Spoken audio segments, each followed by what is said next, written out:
ఆత్మీయమైనటువంటి జేసీ TV మరియు సత్య TV ఈ రెండు ఛానల్ కలిసి సంయుక్తంగా నిర్వహిస్తున్న ఈ కార్యక్రమాన్ని ఆదరిస్తున్న మీ అందరికీ కూడా మనస్ఫూర్తిగా ధన్యవాదాలు తెలియజేసుకుంటూ ఇప్పటి వరకు కూడా మనం ఎన్టీ రామారావు సమగ్ర జీవిత చరిత్రని అనేక భాగాలుగా మనం ప్రసారం చేస్తున్నాం. చాలామంది నుంచి విశేషమైనటువంటి స్పందన లభిస్తుంది. ఎందుకంటే ఒక మహనీయుడు, మహోన్నత నటుడు, ముఖ్యమంత్రిగా పనిచేసినటువంటి వ్యక్తి, ఈయన జీవిత చరిత్రలో అనేక కోణాలు ఉన్నాయి. ముఖ్యంగా ఈ తరం నేర్చుకోవాల్సింది ఏంటంటే ఒక వ్యక్తి కష్టపడి ఎలాగ పైకి రావచ్చు, తన తోటి వారిని ఎలా ఆదుకోవచ్చు, సమాజం పట్ల ఆయనకున్నటువంటి అవగాహన, ఇవన్నీ కూడా చాలామంది ఇప్పుడు జనరేషన్ వాళ్ళకి తెలియకపోవచ్చు అని నేను అనుకుంటున్నాను.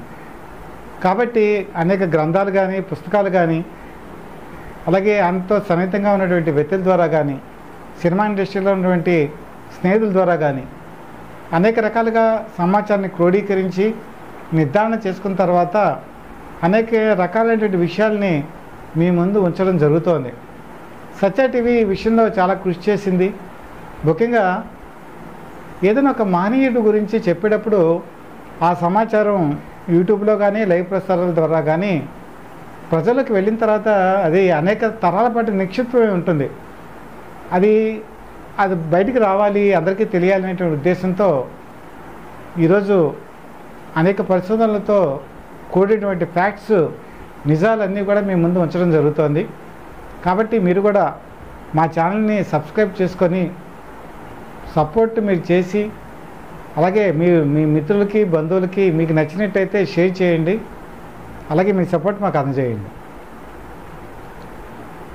ఎన్టీ రామారావు నట జీవితంలో 1958వ సంవత్సరంలో ప్రారంభమైనటువంటి లవకుశ ఒక కీలకమైనటువంటి పాత్ర వహించిందని మనం చెప్పుకోవచ్చు. ఎందుకంటే ఇది 1958లో అప్పటి నిర్మాత అయినటువంటి శంకర్ రెడ్డి, దీనికి నిర్మాత సి పుల్లయ్య డైరెక్టర్గా 1958లో స్టార్ట్ అయిందండి సినిమా. ఈ సినిమా రిలీజ్ అవ్వటం మాత్రం 1963 మార్చిలో రిలీజ్ అయింది. అంటే అప్పటికే 5 సంవత్సరాలు పూర్తయింది. అంటే ఏ సినిమా కూడా, అంటే చాలా సినిమాలు కూడా లేట్ అవుతూ ఉంటాయి, కానీ ఒక సినిమా ఇండస్ట్రీలో ఒక నానుడు ఉంది. ఏదైనా సినిమా కనుక ప్రొడక్షన్ స్టార్ట్ అయ్యి అది కనీసం 2 సంవత్సరాలు 3 సంవత్సరాలు కనుక దాటిపోతే ఆ సినిమా ఆడటం చాలా కష్టం. ఇప్పుడైతే ప్రతి ఒక్కరు సినిమాని 2 సంవత్సరాలు తీస్తున్నారు అనుకోండి, అది వేరే విషయం. అప్పటి కాలం చెప్తున్నా. అప్పుడు సినిమా మ్యాక్సిమం 2 మంత్స్ 3 మంత్స్, మహా అయితే 6 నెలలు, 6 నెలల్లో సినిమా రిలీజ్ అయిపోయేది. కానీ ఈ లవకుశ మాత్రం 5 సంవత్సరాలు పట్టింది. చాలామందికి డౌట్, ఈ సినిమా ఆడుతుందా ఆడదా అని. కానీ అదన్నీ కూడా బద్దలు చేస్తూ ఈ సినిమా సూపర్ డూపర్ హిట్ అయింది. అది ఎలా జరిగిందో కూడా మీకు చెప్తాను. అసలు ఈ లవకుశ వచ్చేప్పటికి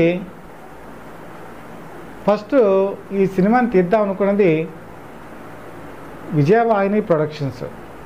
అంటే విజయవాహిని ప్రొడక్షన్స్ అంటే బి నాగిరెడ్డి, వీళ్ళకి అన్నయ్య బిఎన్ రెడ్డి అని ఉండేవారు.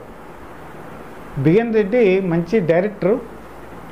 ఆయన కూడా ఈ లవకుశ సినిమా తీద్దామని చెప్పి ఆయన అనుకున్నారు.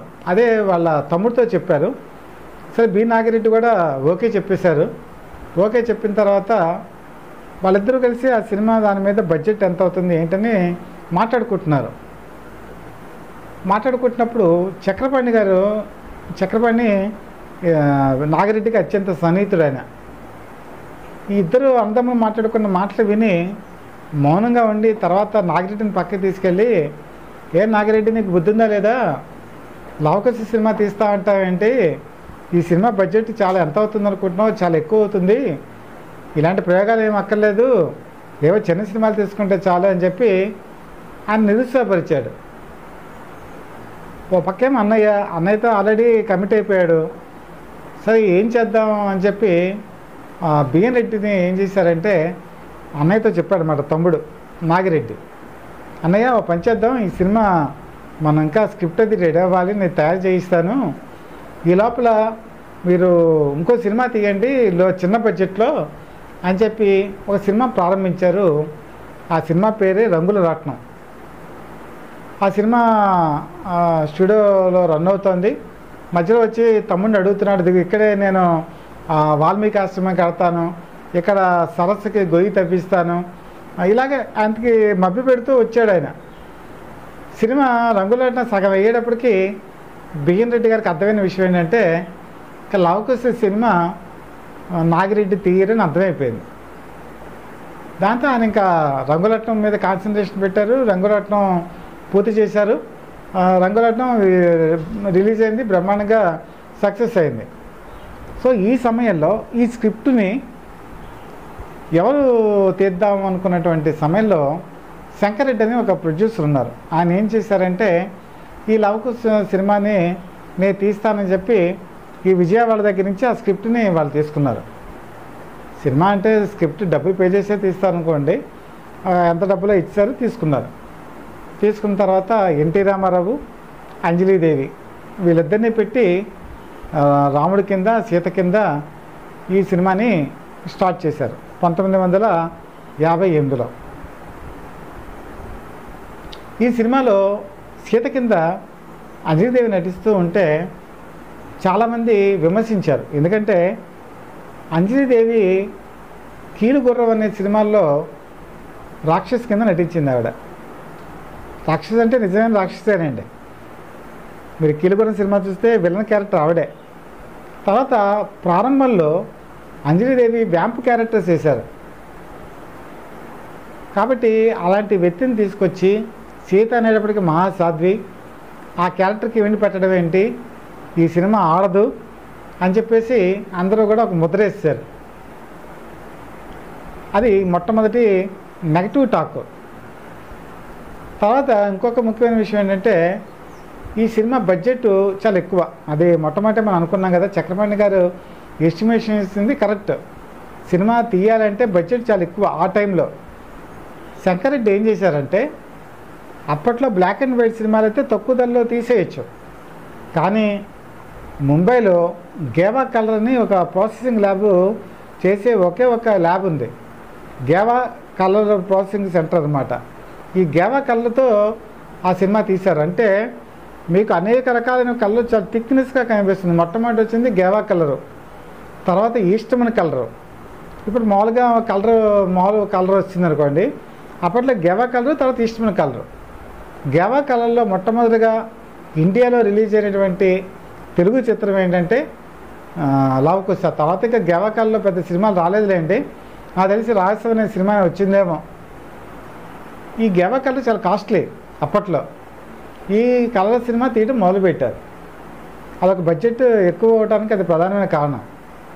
తర్వాత ఇందులో ఈ క్యారెక్టర్స్ వచ్చేప్పటికి రాముడు, లక్ష్మణుడు, భరతుడు, శత్రుఘ్నుడు,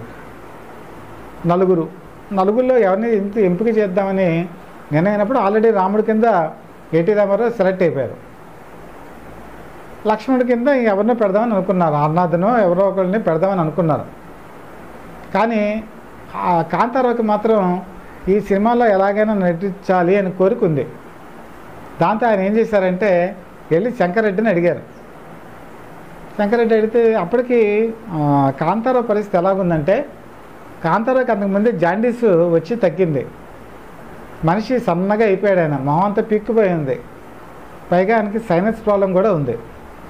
దాంతో ఇంకా పిక్కుపోయి ఉన్నాడు ఆయన. ఆయనకు నచ్చలా. సరే నేను మీకు ఇవ్వలేనండి క్యారెక్టరు అని చెప్పాడు. చెప్తే కాంతారావుకి ఎన్టీ రామారావుకి చెప్పుకున్నాం కదా, మంచి సోదర సంబంధం, ఫ్రెండ్షిప్ ఉన్నాయి. కాంతారావు ఏమో ఎన్టీ రామారావు దగ్గరికి వెళ్ళి, బ్రదర్ నాకు ఎలాగైనా సరే ఈ సినిమాలో నాకు వేషం లక్ష్మణుడి క్యారెక్టర్ కావాలని పట్టుబట్టుకొని కూర్చున్నాడు ఆయన. కూర్చుంటే ఎన్టీ రామారావు రికమెండ్ చేశారు, శంకర్రెడ్డికి.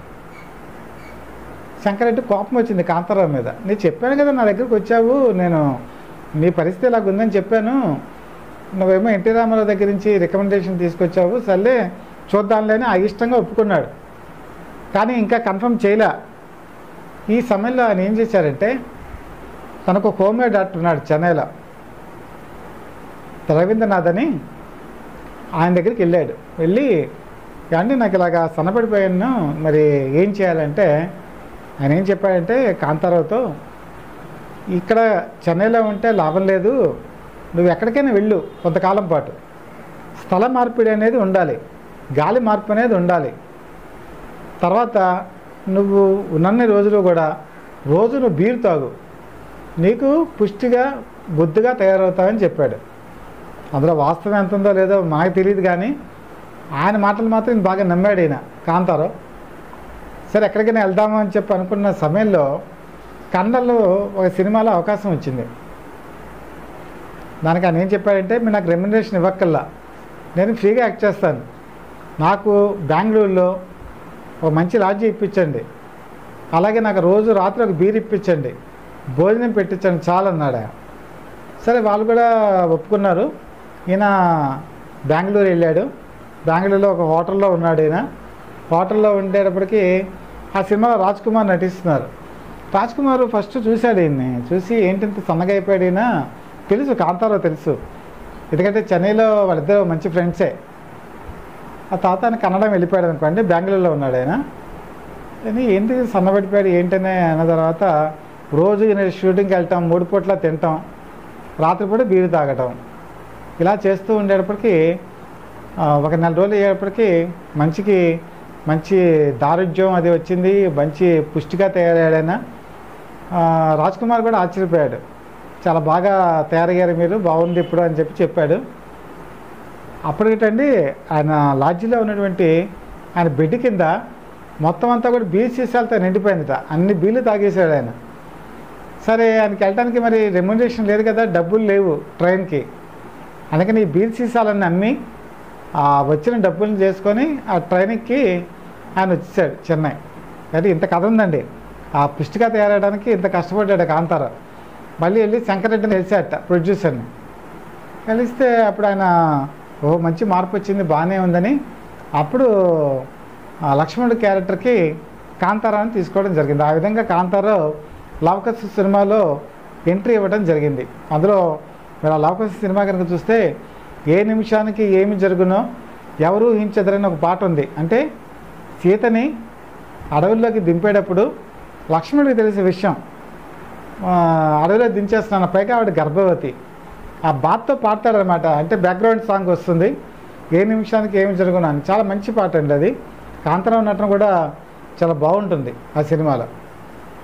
ఈ విధంగా ఆ లవకుశ సినిమా జరిగినటువంటి ప్రారంభమైనటువంటి ప్రాంతంలోనే ఒక 1 year అయ్యేటప్పటికీ ఈ శంకరెడ్డి దగ్గర డబ్బులు అయిపోయాయి. సినిమా ఏమో ఒక 30-40% పూర్తయింది, 60% పూర్తి అవ్వాల. ఏం చేయాలి, డబ్బులు కావాలి. 4 సంవత్సరాలు ఆ సినిమా అనేది మర్చిపోయారు అందరూ. ఇది అక్కడ ఇంకా బడ్జెట్ పెట్టడానికి కారణం ఏంటంటే, ఇది తెలుగులో తీశారు, తమిళంలో కూడా తీశారు. అంటే ఒకప్పుడు మీకు సినిమా షూటింగ్ ఎలాగుండేదంటే, తెలుగు తమిళ్లో ఒక సీన్ తర్వాత ఒక సీను ఎట్ ఏ టైం తీసేవాళ్ళు. అలా తీయలేదు ఈ సినిమా. అక్కడ ఒకసారి ఇక్కడ సీను, అక్కడ ఒకసారి ఒక సీను, అలా తీయటం మొదలుపెట్టారు. లవకుశలోనేమో తెలుగులో విజయవాణిలో వేశారు. ఆ వాల్మీకి ఆశ్రమం మాత్రం ఎంజీఆర్ది రామవరం గార్డెన్ అని ఉండేది. ఆ రామవరం గార్డెన్లో ఓ పర్ణశాల వేసి, అందులో వాల్మీకి ఆశ్రమంలో నాగే కింద నాగేన ఆ సినిమాకి తీసుకున్నారు. అప్పటికే ఆయన నెమ్మదిగా లాస్ట్ స్టేజ్కి వచ్చేస్తున్నారు నాగయ్య. ఈ సినిమాలో ప్రధానమైనటువంటి సినిమా విజయానికి కీలకమైనటువంటి విషయం ఏంటంటే ఘంటసాల పాటలు ఇందులో చాలా బాగుంటాయి. ఆయన సంగీతం చేసింది, పాడింది కూడా. అలాగే లీలా, పి సుశీల ఇద్దరు కూడా అందులో పాడారు. సీనియర్ సముద్రాల ఈ సినిమాకి మాటలు రాశారు. కొసరాజు కూడా ఈ సినిమాకి పాటలు రాశారు. ఈ పాటలు రాయటంలోనూ మాటలు రాయటంలో కూడా ఈ సీనియర్ సముద్రాల ఆయన వాష్రూమ్కి వెళ్ళినప్పుడు కూడా ఆయనకి ఏదో ఒక పదం గుర్తుకొచ్చేదట.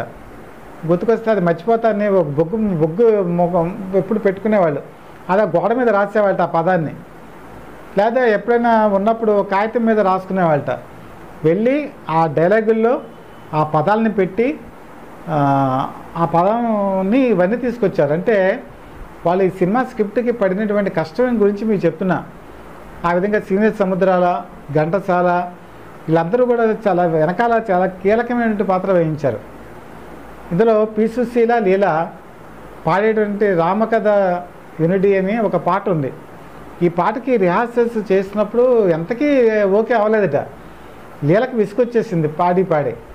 ఏమండి ఘంటసాల గారు, ఈ పాటనే మీరు ఈసారైనా ఓకే చేయండి అంటే ఆయన చెప్పారట, అమ్మా ఇది పాట బాగా వచ్చేంత వరకు నేను ఓకే చేయను, మీరు ఎన్నిసార్లైనా పాడాల్సిందే అని వాళ్ళ చేత అనేక రిహార్సల్స్ చేయించి ఆ పాటల్ని అత్యద్భుతంగా తీసుకొచ్చినటువంటి ఘనత ఘంటసాల గారికి దక్కుతుంది.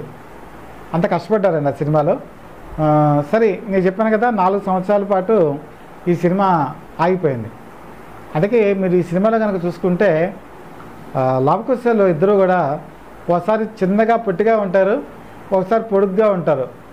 తర్వాత అంజలీదేవిలోనూ లేకపోతే మిగతా వాళ్ళలో కూడా కొంత మార్పులు కనబడతాయి. అంటే 4 సంవత్సరాల్లో ముఖ కవళికల్లో కానీ శరీరంలో కానీ కొన్ని మార్పులు కనబడతాయి సహజంగా. ఆ మార్పులు కూడా మీకు ఆ సినిమాలో నిశ్చితంగా పరిశీలిస్తే కనబడుతుంది.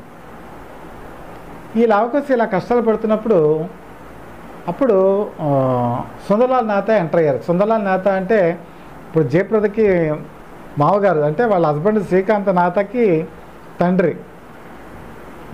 అయితే కృష్ణ కలిసి అనేక సినిమాలు తీశారు. దొంగకి దొంగ, భలే దొంగ, దొంగల వేట, ఈ సినిమాలన్నీ కూడా ఆయన తీసిందే. ఈ నాథ ఈ ఫైనాన్స్ చేయడానికి ముందుకు వచ్చారు. అప్పుడు ఆ తర్వాత ఈ సినిమా స్టార్ట్ అయింది. అయితే చాలామంది చెప్పుకునేది ఏంటంటే ఈ సినిమా అప్పటికి ₹1 కోటి వసూలు చేసిందండి. ₹1 కోటి వసూలు చేసిందంటే అత్యధిక భాగం ఈ సుందర్లాల్ నాథాకి వెళ్ళిపోయింది లాభం అంతా కూడా. శంకర్ రెడ్డి గారికి పెద్ద మిగలలేదని అంటారు. ఎందుకంటే ఎక్కువ ఫైనాన్స్ తేవటం వల్ల ఆ లాభాలన్నీ కూడా సుందర్లాల్ నాథాకి ఇవ్వటం జరిగింది.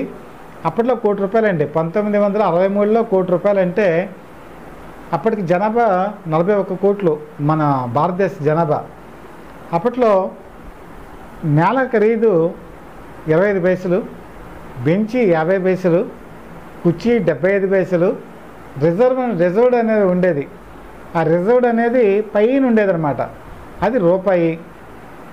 అంటే మీరు ఎంతమంది ఎన్నిసార్లు ఆ సినిమాని చూసుంటే ₹1 కోటి కలెక్షన్ వచ్చేది అని మీరు ఆలోచించండి.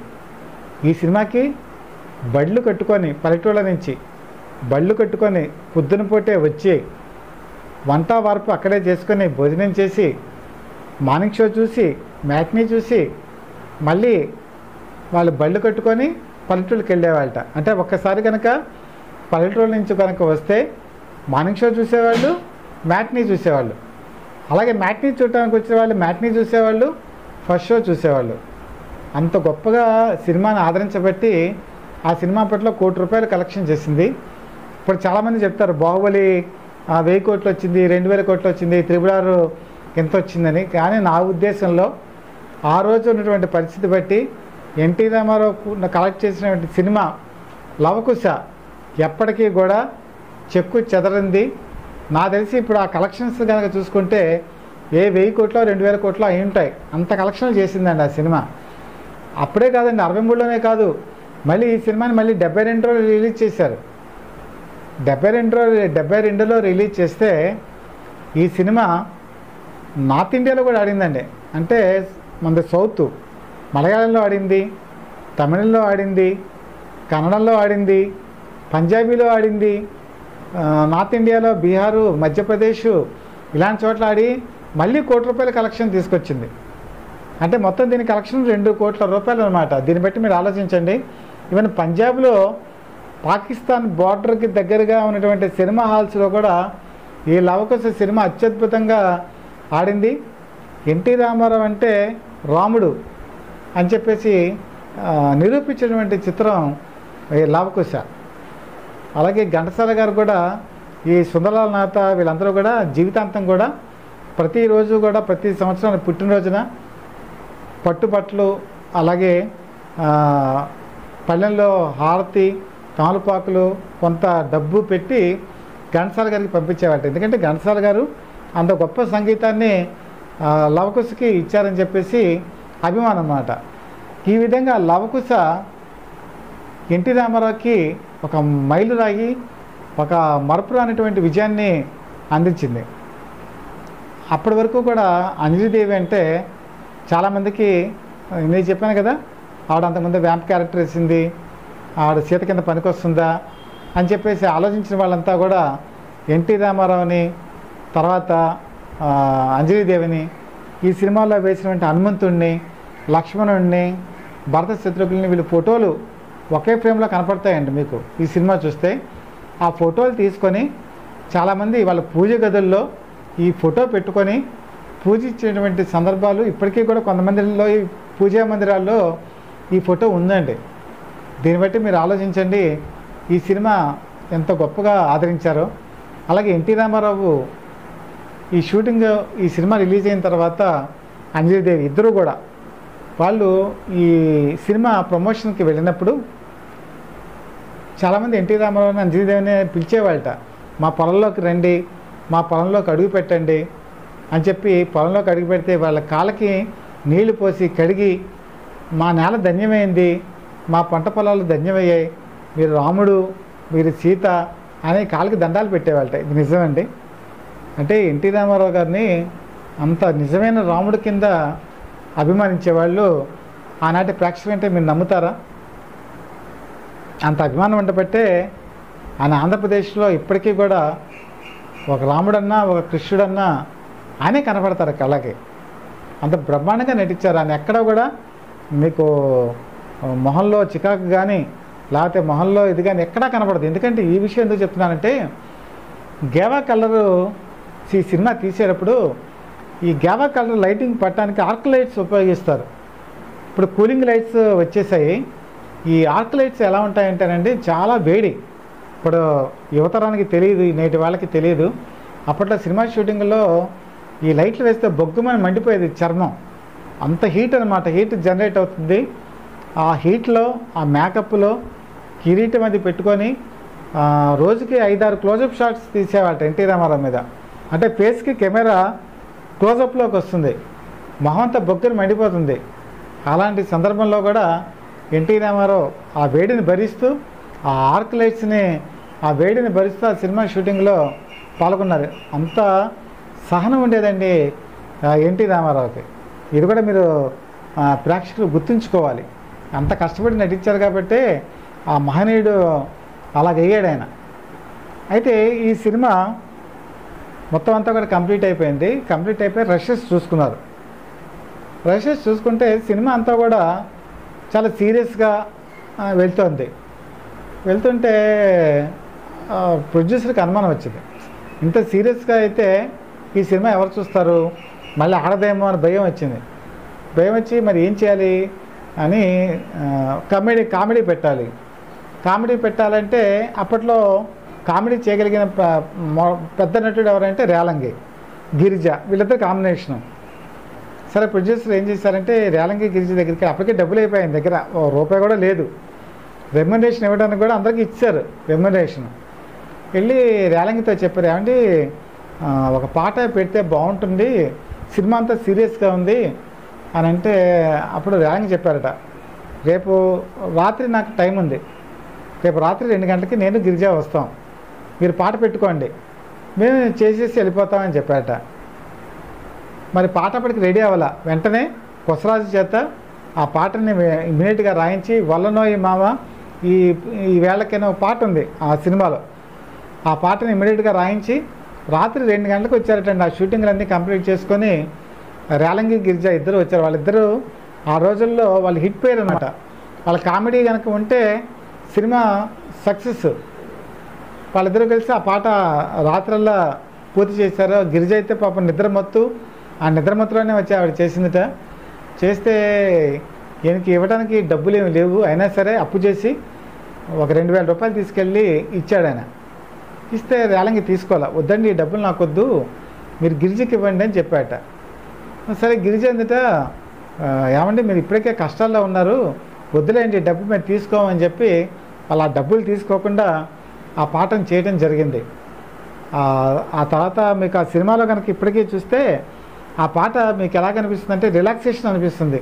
సినిమా అంతా సీరియస్గా ఉంటుంది, ఈ పాట వచ్చేప్పటికి మాత్రం ప్రేక్షకులు రిలీఫ్గా ఫీల్ అవుతారు. అందులో ఇంకోటి ఏంటంటే ఇందులో వాల్మీకి నటించింది మన నాగయ్య గారు అనుకున్నాం కదా, నాగయ్య గారికి కూడా ఒక పాట ఉందండి సినిమాలో. ఆ పాటని ఘంటసాల గారు పాడారు. అయితే యాక్చువల్గా నిర్మాతకి భయం, ఎందుకంటే నాగయ్య గారు అప్పటికే మంచి మంచి పాత్రలు వేశారు, అప్పట్లో ఆయన పెద్ద నటుడు, ఆయనకి ప్లేబ్యాక్ ఆయనే పాడుకునేవాడు. కానీ ఘంటసాల గారు చేత పాడిస్తే బాగుంటుంది అని చెప్పి శంకరెడ్డి వెళ్ళి చెప్పాట ఘంటసాల గారితో. చెప్తే సరే ఘంటసాల గారు భయపడుతూనే వెళ్ళి నాన్నగారిని పిలిచేవాడు నాగయ్యని. నాన్నగారు ఈ సినిమాలో నేను మీకు పాట పాడాలి, మీ పర్మిషన్ కావాలి అని అంటే ఆయన నవ్వి చెప్పాట, నాకు తెలుసు బాబు, నా గొంతు ఇప్పుడు బాగాలేదు కాబట్టి నా పాట నువ్వే పాడని నాగయ్య గారికి కూడా ఘంటసాల పాడారు. ఆ పాట కూడా మీరు చూడొచ్చు. అలాగే లవకుశ క్యారెక్టర్ వేసింది తమిళంలో కూడా.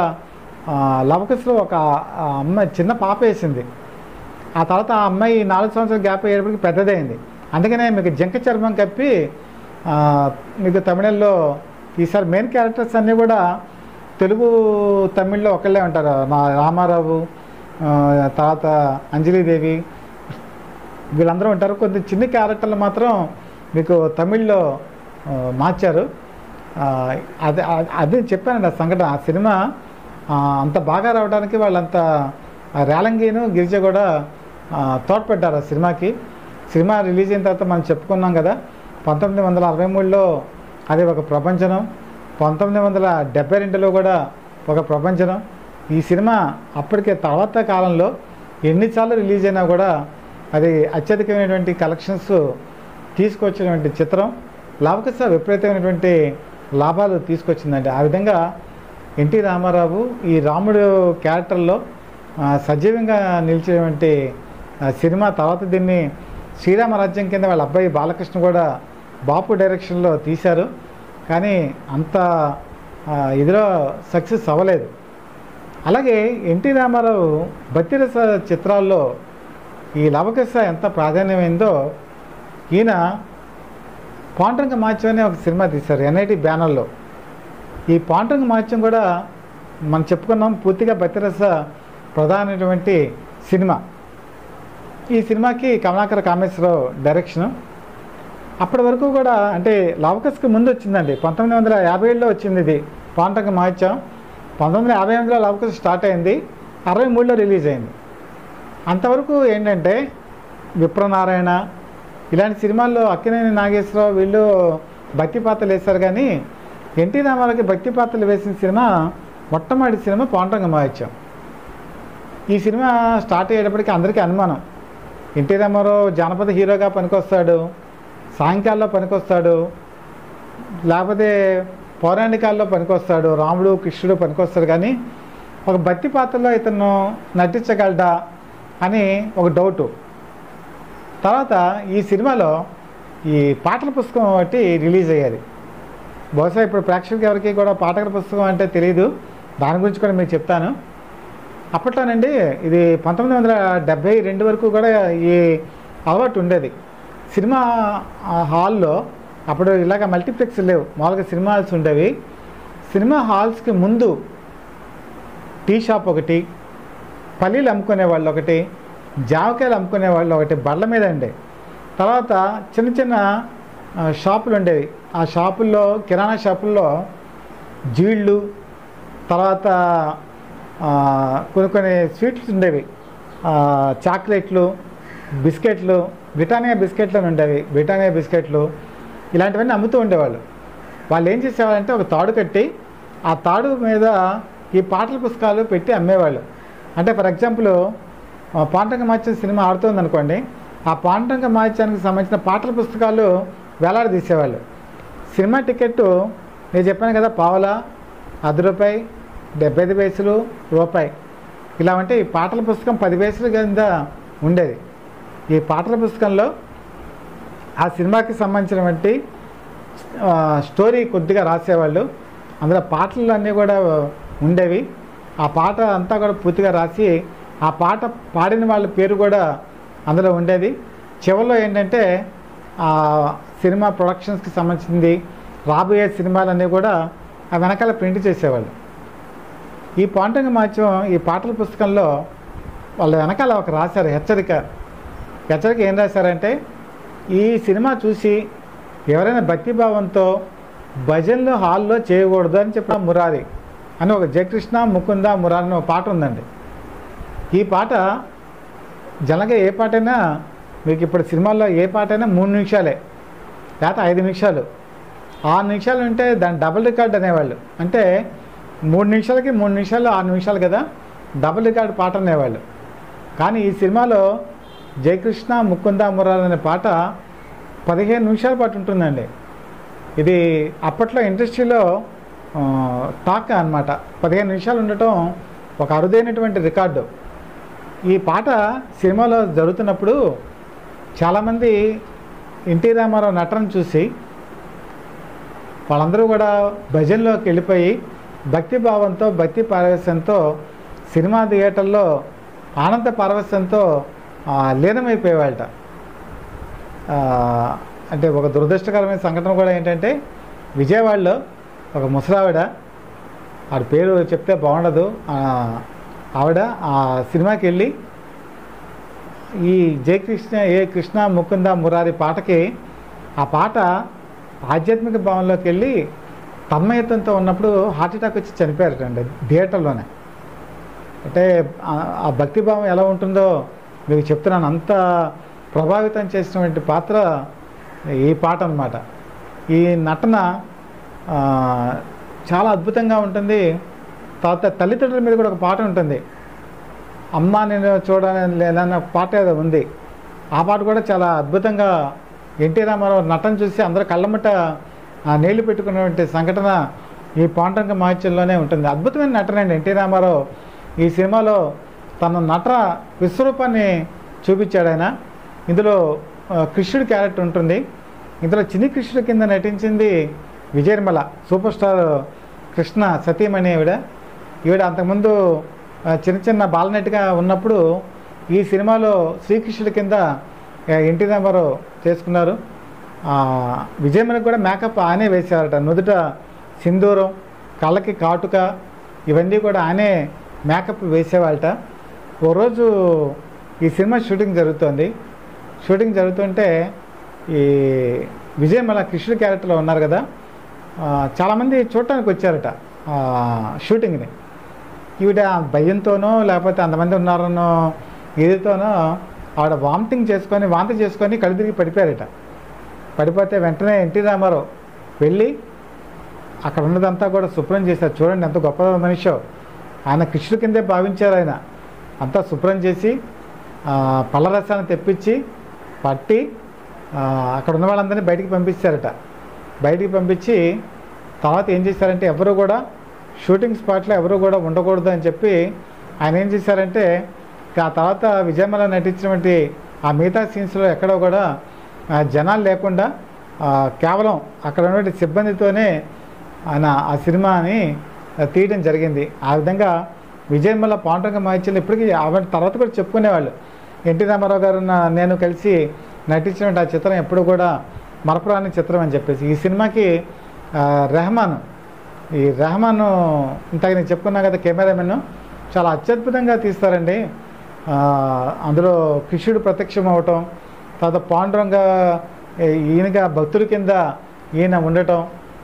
తర్వాత ఇక్కడ ఒక ముఖ్యమైన విషయం ఏంటంటే, ఇందులో వేసే క్యారెక్టర్ ఒకటి ఉంటుంది, ప్రాస్టిట్యూట్ క్యారెక్టర్.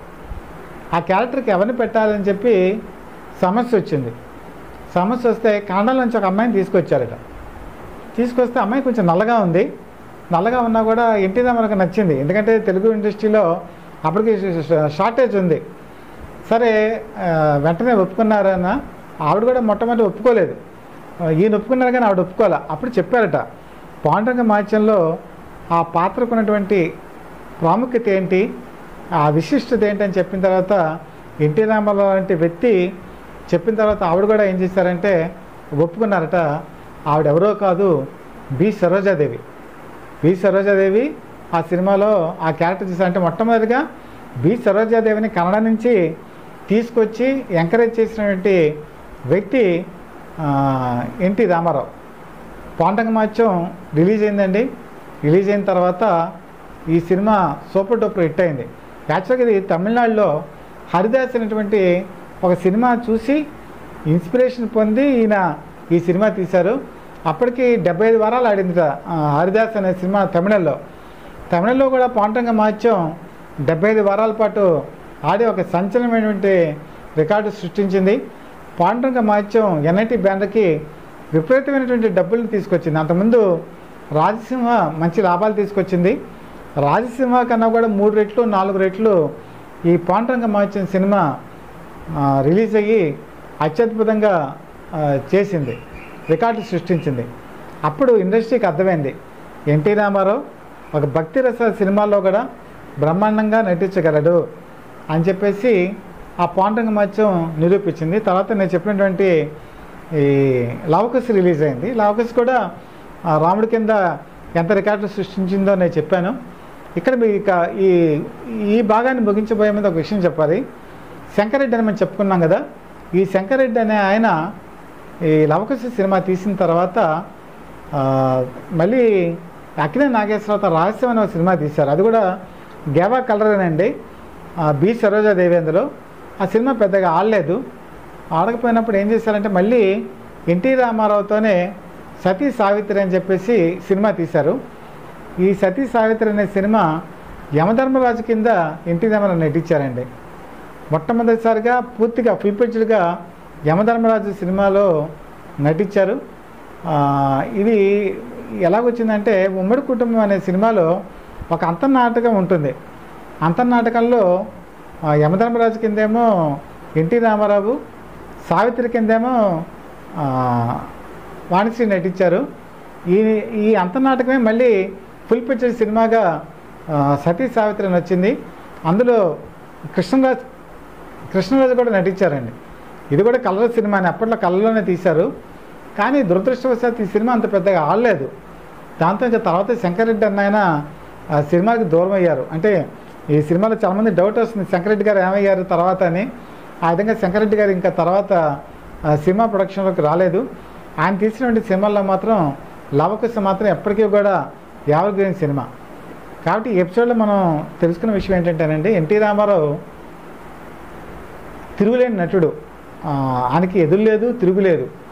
కాబట్టి ఆయన నటించినటువంటి చిత్రాల వెనకాల బ్యాక్గ్రౌండ్ ఏ విధంగా ఉంది, 5 సంవత్సరాలు లేట్ అయినా కూడా ఆయన మళ్ళీ నిర్మాతకి లేకపోతే డైరెక్టర్కి సహకరించాడు. ఆయన ఇక్కడ ఎలా సహకరించారో కూడా మీకు చెప్తాను. ఈ లవకుశ సినిమాలో ఈ మొట్టమొదట సి పుల్లయ్య గారు కదండి డైరెక్టరు. ఈ సినిమా 5 సంవత్సరాల నిర్మాణం పట్టింది కదా. ఈ 5 సంవత్సరాల కాలంలో ఆయన ఆరోగ్యం పాడైపోయింది సి పుల్లయ్య గారిది. ఆయన మంచం నుంచి కింద కూడా దిగలేకపోతున్నాడు. శంకరెడ్డి గారికి ఏమో మరి ఈ సినిమా పూర్తి చేయాలి, స్క్రిప్ట్ అంతా ఆయనకే తెలుసు. వెళ్ళి అడిగేట ఆయన, వెళ్ళి ఏమంటే మరి సినిమా మధ్యలో ఆగిపోయింది కదా, ఇప్పుడు మళ్ళీ డైరెక్షన్ మీరు చేయగలరా అంటే, లేదు బాబు నేను చేయలేను, మీరు పని చేయండి, మొట్టమొదట ఈ సినిమా తీద్దాం అనుకున్నది బిఎన్ రెడ్డి గారు, మీరు వెళ్ళి బిఎన్ రెడ్డి గారిని వెళ్ళి అడగండి, ఆయన డైరెక్షన్ చేస్తే బాగుంటుందని చెప్పారట. సరే ఎన్టీ రామారావు గారు కూడా ఆ అభిప్రాయానికి ఓకే చెప్పారు. ఏదైనా సరే ఎన్టీ రామారావుకి చెప్పకుండా ఏ విషయం చేసేవాళ్ళు కాదండి. అటు దర్శకుడుల విషయంలో అయినా కానీ మిగతా విషయంలో కానీ ఆ అభిప్రాయం తీసుకునేవాళ్ళు. వెళ్తే బిఎన్ రెడ్డి మనం మొట్టమొదటి చెప్పుకున్నాం, బిఎన్ రెడ్డి గారే సినిమా తీద్దాం అనుకున్నారని, తర్వాత మానేశారని. ఆయన దగ్గరికి వెళ్ళి చెప్తే ఆయన అన్నారట, ఈ సినిమా చాలా భాగం పుల్లయ్య గారు తీశారు కదా, వాళ్ళ అబ్బాయి సిఎస్ రావు ఉన్నాడు, ఈ సినిమా స్క్రిప్ట్ దగ్గర నుంచి స్టార్టింగ్ దగ్గర నుంచి కూడా అతనే చూస్తున్నాడు, కాబట్టి మీరు సిఎస్ రావు చేత చేయించండి బాగుంటుందని సలహా చెప్పిన తర్వాత మళ్ళీ ఎన్టీ రామారావు దగ్గరికి వచ్చి చెప్పారట. ఓకే ఆయన చెప్పింది కరెక్టే, మీరు సిఎస్ రావు చేత చేయించండి అని చెప్పి వాళ్ళ అబ్బాయి సిఎస్ రావు మిగతా భాగాన్ని కంప్లీట్ చేశారండి సినిమాని. అయితే ఈ సినిమాలో ఆ, ఈ సినిమా రషెస్ తీసినప్పుడు వెళ్ళి పుల్లయ్య గారికి చూపించేవాళ్ళట. అందులో తాడి చెట్లు ఒకసారి కనిపించాయట. అది అబ్జెక్ట్ చేశారు. రామాయణంలో లవకుశలో తాడి చెట్లు చూపించడం బాగుండదు అని చెప్పి అన్నట్టు, కానీ అప్పటికే సినిమా ఎయిటింగ్లోకి వెళ్ళిపోయింది అది.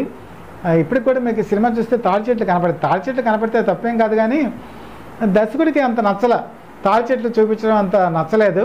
ఆ ఒక్క పొరపాటు మాత్రం మీకు సినిమాలో కనపడుతుంది. ఆ విధంగా ఇద్దరు డైరెక్టర్లు అండి, అందులో సి పుల్లయ్య ఒకళ్ళు, సిఎస్ రావు ఒకళ్ళు. ఇక్కడ ఎందుకు ఇంత చెప్తున్నానంటే, ఎన్టీ రామారావు సహకరించారు నిర్మాతకి. డైరెక్టర్లు మారినా సహకరించారు, లేట్ అయినా సహకరించారు, కాల్ షీట్లు అడ్జస్ట్ చేశారు, నిర్మాతకి కోఆపరేట్ చేశారు. ఏ టైం అన్నా ఆ టైంకి షూటింగ్ వచ్చేవాళ్ళు, అందరికన్నా ముందు షూటింగ్ వచ్చేవాళ్ళు. ఈ విధంగా ఎన్టీ రామారావు లవకుశ సినిమా పూర్తవడానికి కూడా చాలా కోఆపరేట్ చేశారు. కాబట్టి ఆయన చరిత్ర నభూతో నా భవిష్యత్తు. కాబట్టి ఇంకా ఎన్టీ రామారావు గురించి సమగ్ర వివరాలు మరిన్ని మీకు ముందు వచ్చే ఎపిసోడ్స్లో నేను తెలియజేస్తాను. అంతవరకు కూడా మీరు మాకు సహకరించినందుకు ధన్యవాదాలు. ఈరోజు సత్యబాధ పీపుల్ లైవ్ టీవీ ఇటు ఆంధ్రప్రదేశ్లోనూ అటు తెలంగాణలోనూ లైవ్ టెలికాస్ట్ చేస్తూ 6 లక్షల పైగా వ్యూవర్షిప్ని ఇప్పటికి అందుకుంది. ఇంకా ముందు ఇంకా పెరుగుతూ. సో ఇంత అభిమానాన్ని చూపిస్తున్న మీ అందరికీ కూడా మనస్ఫూర్తిగా ధన్యవాదాలు తెలియజేసుకుంటూ మీ దగ్గర నుంచి సెలవు తీసుకుంటాను. నమస్కారం.